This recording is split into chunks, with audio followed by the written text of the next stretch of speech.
Hello everyone, welcome back to my channel. हा आहे wedding सिरीजचा second vlog आणि आज आम्ही हळद दळण्याचा प्रोग्राम करतोय. व्लॉग्स लेट येत आहेत कारण माझ्याकडे सर्व क्लिप्स नव्हत्या. आता मी सगळ्यांकडनं क्लिप्स घेतल्या आहेत आणि आता रेग्युलर व्लॉग्स टाकले. तर आज सर्वांनी छान कपडे घालून इथे तयार होऊन यायचं होतं आणि आज हळद दळायचं होतं. तर त्यासाठी हळद वगैरे सगळं मार्केटमधनं आणलंय. सर्वांनी एकमेकींना हळद कुंकू लावलं आणि आमच्या छोटूशा पिहूला पण हळद कुंकू लावलं.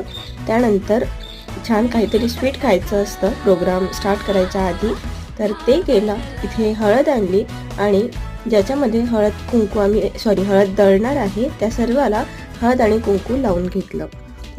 पाटा, वरवंटा, त्यानंतर बत्ते वगैरे या सगळ्यांना हळद कुंकू लावायचं असतं आधी आणि नंतर मग प्रोग्राम स्टार्ट करायचा आहे.